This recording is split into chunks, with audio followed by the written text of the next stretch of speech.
विठ्ठल परवा तो हा विठ्ठल तो हा माधव बरवा तो हा माधव बरवा तो हा विठ्ठल परवा तो हा विठ्ठल परवा तो हा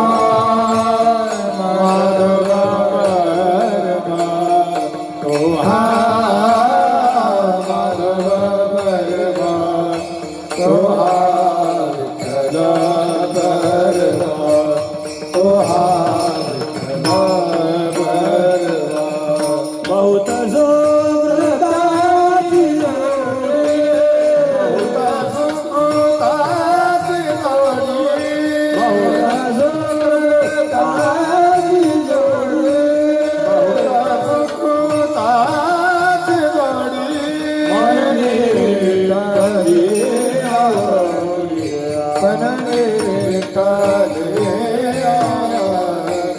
म्हणून विठ्ठली आवडी म्हणून विठ्ठली आवडी तो हा विठ्ठल बरवा तो हा विठ्ठल बरवा म्हणून विठ्ठली आवडी म्हणून विठ्ठली आवडी तो हा विठ्ठल बरवा तो हा विठ्ठल तो हा माधव बरवा तो हा माधव बरवा तो हा विठ्ठल बरवा तो हा विठ्ठल बरवा तो हा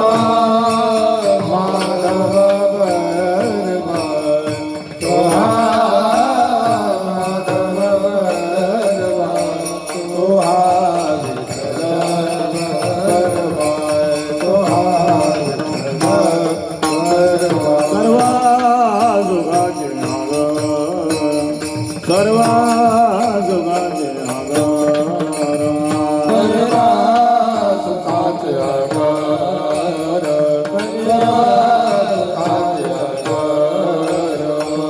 सर्वा सुखाचे आगार बापर कुमादेवीवर तो हा विठ्ठल बरवा तो हा विठ्ठल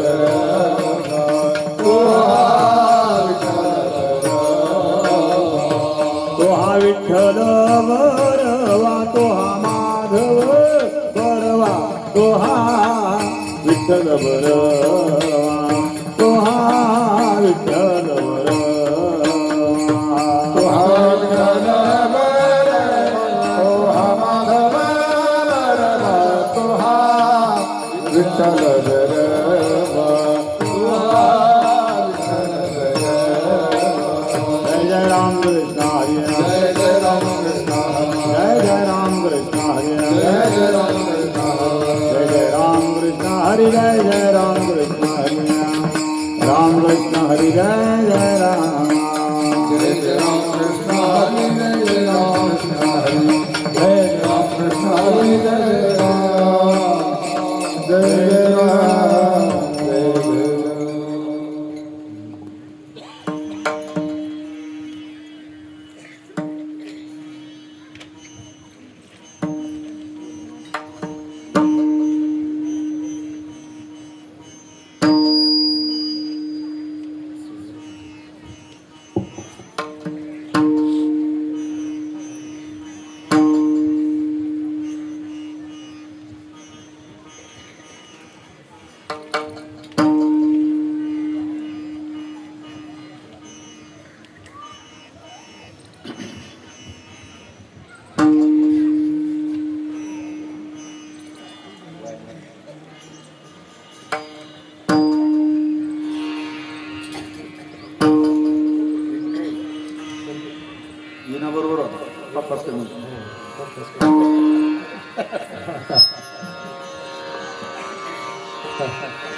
मैं भूली घर जाने बात, मैं भूली घर जाने बाट, मैं भूली घर जाने बात, मैं भूली घर जाने बात। गोरज बीजने आई हाट, गोरज बीजने आई हाट, कान्हा रे मन मोहन लाल, कान्हा रे मन मोहन लाल। गोरज बीजने आई हाट, गोरज बीजने आई हाट, कान्हा रे मन मोहन लाल, कान्हा रे सबही बिसरो देखे गोपाल, सबही बिसरो देखे गोपाल, कान्हा रे मन मोहन लाल, कान्हा रे मन मोहन लाल। सबही बिसरो देखे गोपाल, सबही बिसरो देखे गोपाल, कान्हा रे मोहन लाल, कान्हा रे मोहन लाल। कहाँ पगडारो देखे अनेरा, कहाँ पगडारो देखे अनेरा, पगडारो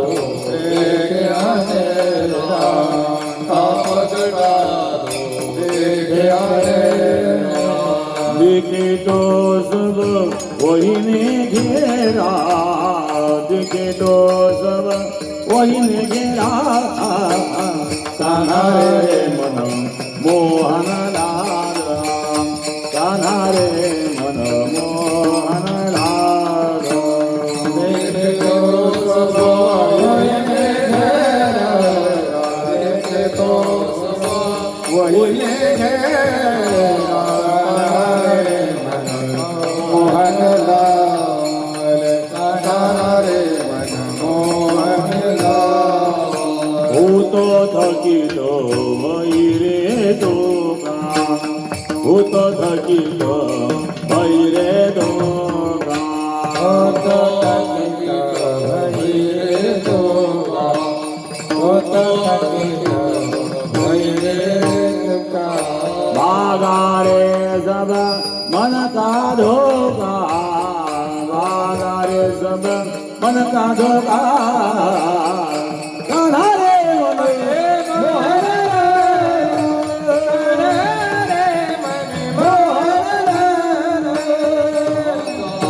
सब मन का धोखा, सब मन का धोखा, कान्हा रे मन मोहन लाल, कान्हा रे मन मोहन लाल। सबही बिसरो देखे गोपाल, सबही देखे गोपाल, कान्हा रे मोहन लाल, कान्हा रे मन मोहन लाल।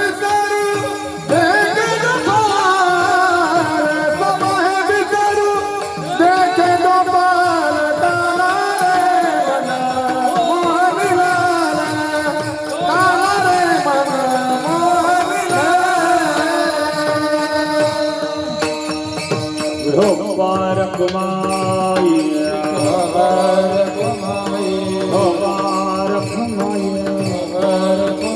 विठोबार घुमाई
मैं भूल गए जाने बात,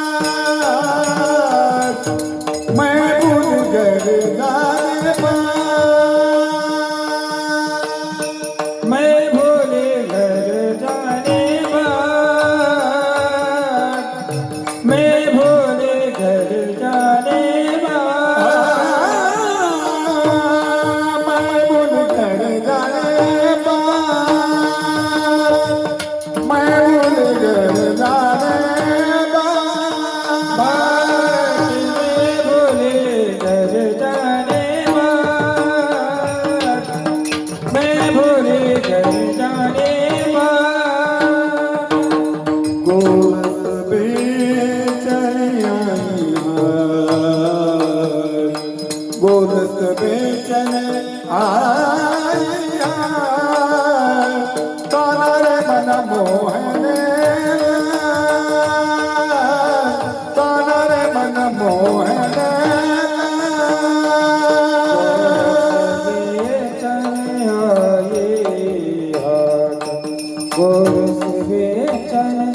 आई हाथ कनर मन मोहन कनर मन मोहन मैं भूल गए जाने बात, मैं भूल गए जाने बात, मैं भूले घर जाने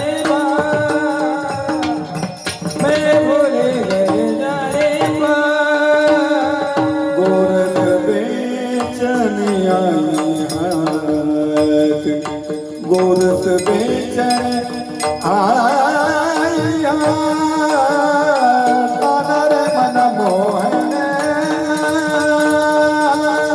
कानर मन मोहन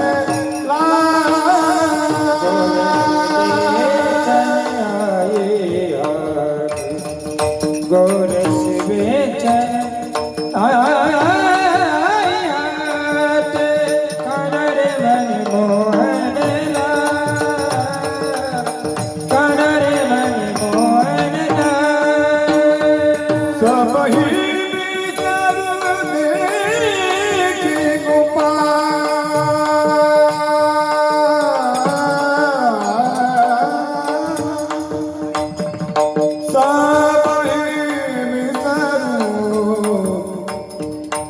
सब ही बिसरू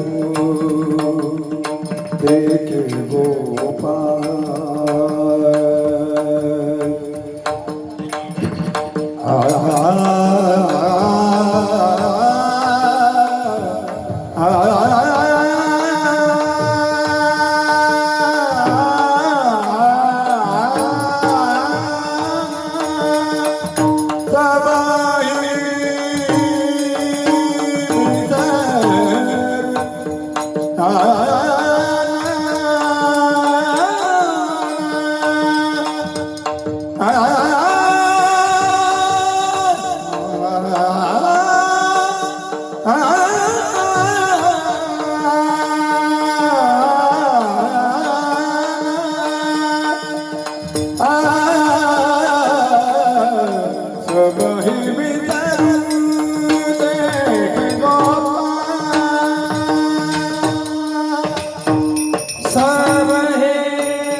मानस बेचने आई हाट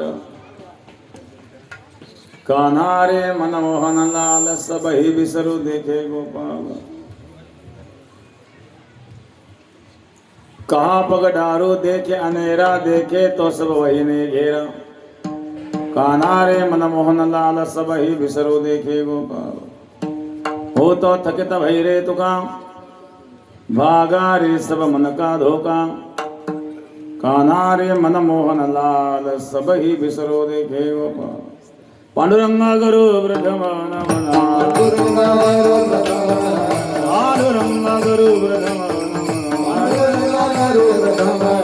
दूसरे चरण संगतिया दूसरे चरण संकटिया दूसरे चरण संकटिया संजर बागने कथे कर बागने कथे का विस्तार कृपा दाने कथे कर बागने कथे का विस्तार भवदी ससुरदास तुका सतगुरुदास तुका बाळू सतगुरुदास तुका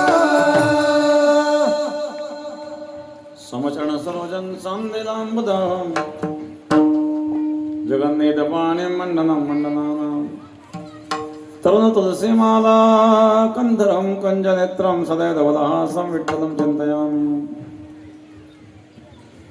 ओम नमो ज्ञानेश्वरा करुणाकर दयाळा तुमचा अनुग्रह लादलो पावन झालो चराचरी ध्यानमूलं गुरुर्मूर्ते पूजामूलं गुरुपदम् मंत्रमूलं गुरुर्वाक्यं मोक्षमूलं गुरुकृपा गंगाविशुद्धं वेदपादस्पर्शं सर्ववेष्टितं चुम्बितं पुण्यस्नानं करालेथितं तं समाधितमूर्तिं नमामि गंगागिरियोगिराजं शुचिः शीलः समुदक्षसप्रतापविजयं तं नारायणगिरिं वन्दे सच्चिदानन्दविग्रहम्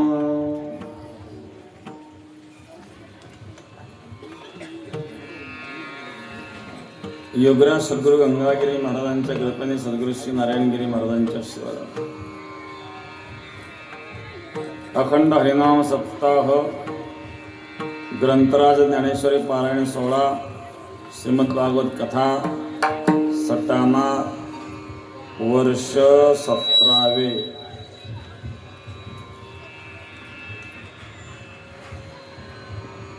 आज सांगत आहे कलेच्या कीर्तनाने समस्त ग्रामस्थ सटाणा समस्त तरुण मित्रमंडळ सटाणा भजने मंडळ सटाणा सेवेकरी महिला मंडळ सटाणा प्रत्येक महिन्याच्या 25 तारखेला सेवेला येणाऱ्या महिला मंडळ ज्येष्ठ मंडळ तरुण मंडळ महिला मंडळ भजने मंडळ गायक वादक मंडळ सप्ताह कमिटी सर्वांनाच धन्यवाद। श्रीमद भागवत कथा संपन्न झालेली आहे आणि आज सांगत आहे श्रीमद भागवत पुराण तिलकम वैष्णवानां परमं धनम् सदाशिव्या श्रीमद भागवती कथा श्रीमद भागवत आपण श्रवण केले निगमकल्पतरोर्गलितं फलं सुखमुखादं तत्रवसंयुतं पिबत भागवतं रसमालयं मुहुरहो रसिका भुवि भावुकः। सांगत आहे वारकरी संप्रदायाच्या नियमानुसार काल्याने सांगत आहोत। काला म्हणजे काय?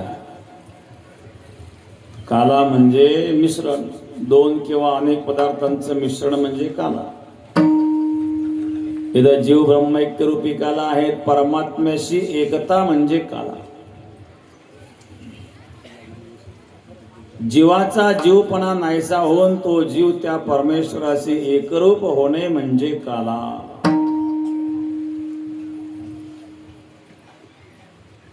असा असणारा काल्याचा किंवा काला म्हणजे प्रसाद, काला म्हणजे भोजन। कीर्तन संपल्यावर काय? भोजन। भोजनामध्ये 4 गुण असावे: स्वारूप्य, स्वारस्य, सुगंध, स्वादिष्ट, स्वारूप्य म्हणजे रंग चांगला असावा. भाजीचा रंग चांगला असेल तर खाण्याला आनंद वाटतो. रंग चांगला नसेल तर खावं वाटत नाही. स्वारस्य म्हणजे रसदार असावी, त्यात जीवनसत्व विटॅमिन्स असावे. सुगंध म्हणजे गंध चांगला असावा. स्वादिष्ट म्हणजे चव चांगली असावी. खाण्याला भूक लागलेली असावी. वाढणारा आग्रह करणारा असावा. स्वयंपाक करणारी सुगरण असावी. मग तो आनंद आहे. आता बऱ्याच महिला स्वयंपाक करण्यात आयुष्य गेलं पण मिठाचं प्रमाण अजूनही कळलं नाही. नेमकं किती मीठ टाकावं हेच कळलं ना अजून. काहींचं भजनामध्ये आयुष्य गेलं पण तालाची आणि सुराची गाठच नाही.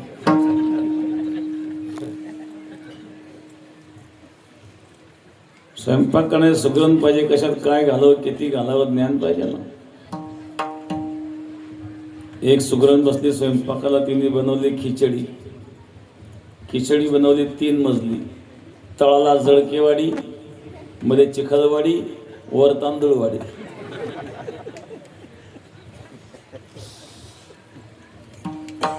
स्वयंपाक करणाराला ज्ञान असावं. स्वयंपाक, पाक म्हणजे खाण्याचं सिद्ध असलेला पदार्थ आणि स्वयं म्हणजे स्वतः बनवलेला.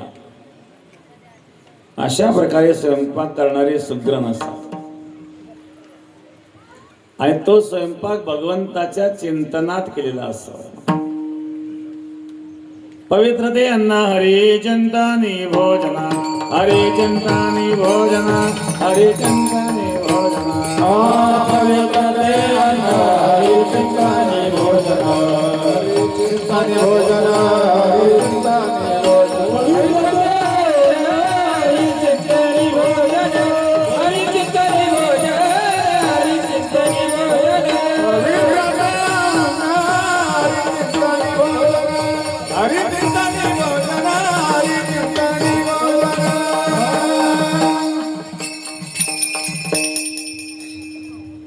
अन्नमयम सौम्य मनः.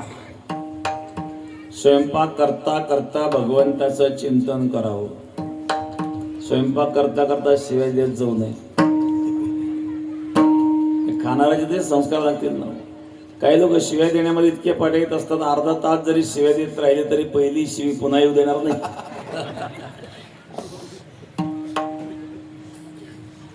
एक माणूस होता, त्याच्या पत्नीला दररोज शिव्या द्यायचं. उठली की शिव्या. मित्र मुक्कामाला आला, तिने जेव्हा शिव्या सुरू केल्या, मित्राने याच्यात दररोज असतं काही. तो फार भाग्यवान आहे म्हणजे. मग सकाळी उठल्यावर काय काय म्हणतो तो म्हणला शिव्या देते पण प्रेमही फार करते. आता त्या शिव्यांमध्ये कुठं प्रेमात साक्षात्कार झाला का?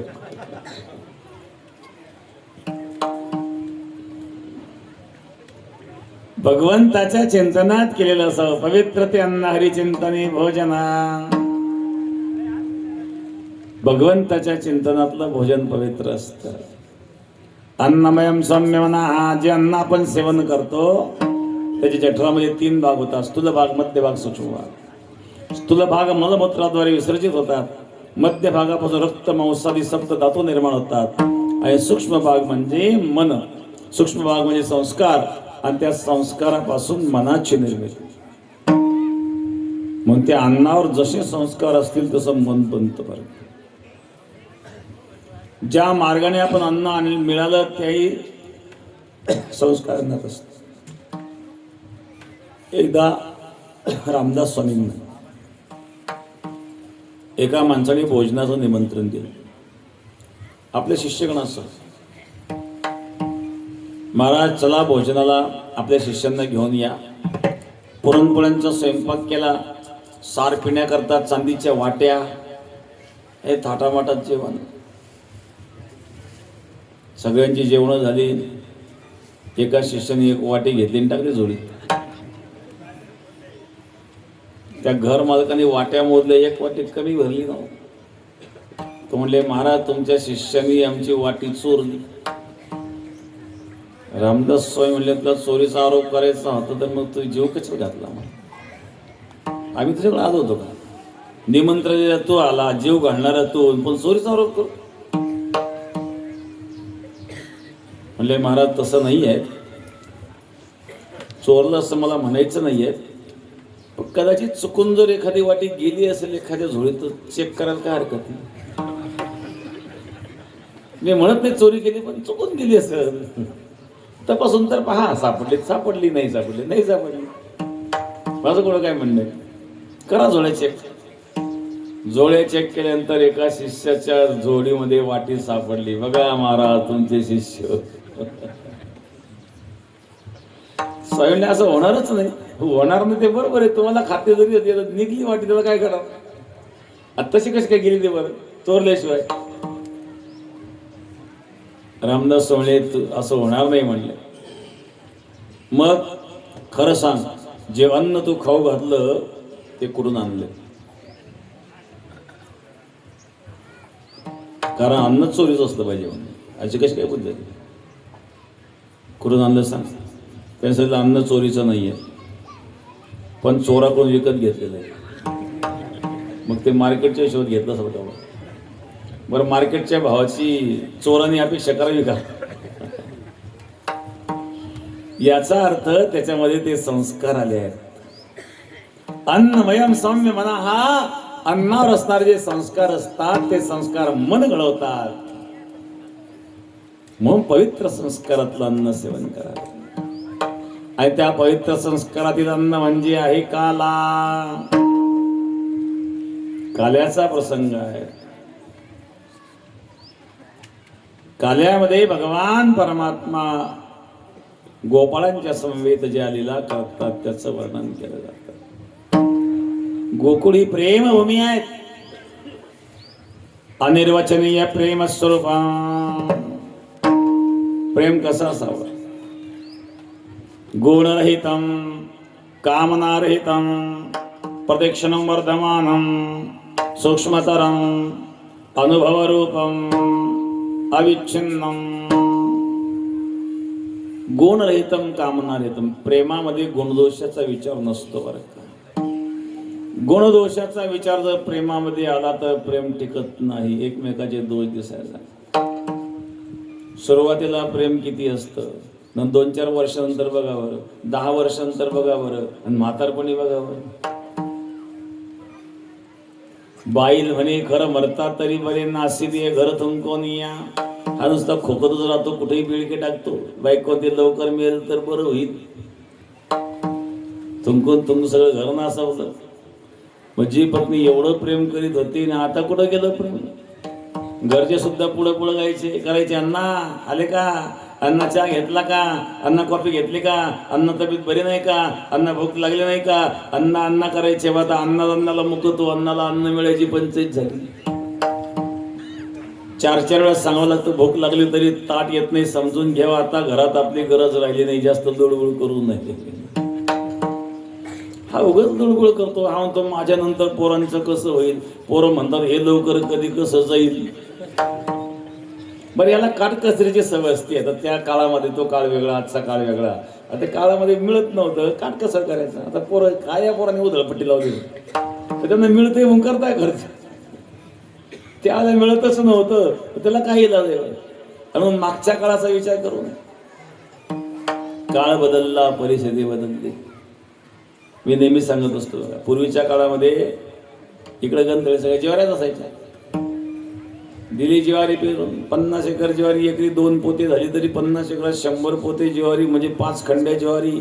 चाऱ्याच्या वड्या लागायच्या. आहे मजेत राहायचं. तो उन्हाळ्यामध्ये काही कामं नसायचे, बसायची पत्ती खेळत, सोंगटे खेळत. त्या 50 एकरावाल्याला 5 मुलं झाली, आली 10 एकर. 10 एकरावाल्याला 3 मुलं झाली, आली 3 एकर. आता 50 एकराची शेती म्हणजे ते फेट्यावाल्याची शेती. पुढची 10 एकराची म्हणजे टोपीवाल्याची शेती. पुढची 3 एकराची म्हणजे बोडख्याची शेती. आता हा बोडखा जर त्या फेट्यावाल्यासारखी शेती करायला लागला, उपवाशी मरल. काळानुसार बदल होत असतो आणि काळानुसार बदल करायचा असतो. आपल्याला टोपी विकणाऱ्याची गोष्ट सगळ्यांना माहिती आहे. शाळेमध्ये आपण ऐकलेली. तो जो टोपी विकणारा एका झाडाखाली झोपल्यानंतर ते माकड डोक्यात घेऊन जायचे. तर सवय झाली ती काय माकड्याने टोपीने तो काय करायचं, डोक्यातली टोपी खाली टाकायचा. ते परत टोप्या टाकायचे, जमा करून पुन्हा दुकानात जायचं. त्याची पुढची कथा सांगतो तुम्हाला टोपी विकणाऱ्याची. तो म्हातारा जरा थकला ना होतो तो टोपी विकणारा. आता टोपी विकणारा थकला आणि त्याने मुलाला सांगितलं, हे बघ आता मला काही हे धंदा होत नाही, आता तू करीत जा. पण ते रस्त्याने एकच झाड होतं, तिथं मी आराम करायचो. आणि तिथं काय असतं, माकडं असतं, ते टोप्यात घेऊन जातात. तर सांगून ठेवतो, जर समजा त्या माकाने टोप्या दिली, तू काय करायचं, डोक्यातली टोपी खाली टाकायची. तू टोपी खाली टाकली की ते सगळे माकड टोपी टाकतील, जमा करायचं, मग जायचं बाजारात. बापाने सांगून ठेवलं मुलाला. आता बापाच्या जागेवर मुलगा गेला, बाप आजारी असल्यामुळे. आता बापाच्या जागेवर मुलगा गेला आणि पिढी बदलली का नाही? ते माकडाची पण पिढी बदलली असेल ना. ती माकड कशी काय झाली? आता बापाच्या जागेवर हा आला म्हटल्यानंतर त्या माकडाच्या जागेवर त्यांचे पोरं आले. आणि पिढी बदलली म्हणजे विचार बदलत असतात. मागच्या पिढीत जे विचार आहेत ते विचार पुढच्या पिढीत राहतातच, असं काही नाही बरं का. आणि त्यामुळं हा जेव्हा गेला, काही माकडाने याच्या टोप्या नेल्या, याने डोक्यातली टोपी काढली आणि खाली टाकली. पुढच्या पिढीला माहितीच नाही खाली टाकायची, त्यांनी टाकलंच नाही. उलट एकाला टोपी नव्हती, त्यांनी याची उचलली तर गेला घेऊन. जे बापाने केलं ते मुलांनी केलं पाहिजे असं नाही. एक ब्राह्मण होता, गरीब होता खूप. त्याला कोणीतरी रेशमी धोतर दिले पूजेच्या वेळेला नेसायला. 16 ओळ्यामध्ये पूजा केली पाहिजे म्हणून रेशमी धोतर दिले. आता ते होतं आपलं, ते बसला का ते गुडघ्यापर्यंत यायचं, बसायला ताण होता. मग तो काय करायचा ब्राह्मण, बसताना काष्टा सोडून बसायचा पूजेला बसताना. ते आजूर लहान असल्यामुळं. आता ठीक आहे, तर बापाला ती सवय झाली. बापानंतर पोरगा बसायला लागला पूजेला. आता परिस्थिती बदलली तरी हा काष्टा सोडून बसायचा. याला तू का काष्टा सोडतो आणि मला बाप सोडतो. अरे बाबा, तुझ्या बापाला ते मिळत नव्हतं, तू कशा करता काय करतो. काळ बदलला, परिस्थिती बदलली, काळानुसार परिस्थितीचा बदल जाणून घेतला पाहिजे. भगवान कृष्णाने सुद्धा हे शिक्षण दिलं बरं का. गोकुळामध्ये जेव्हा इंद्रयाग करायला सुरुवात केली, इंद्रयागाची तयारी चालू असताना भगवंतांनी सांगितलं, कोण इंद्र? यशोदा जेव्हा स्वयंपाकाला लागली, 56 भोग तयार करीत होते. यशोदा भजे तळायला लागली. कृष्ण पळत पळत आला, आई मला भजे खायची.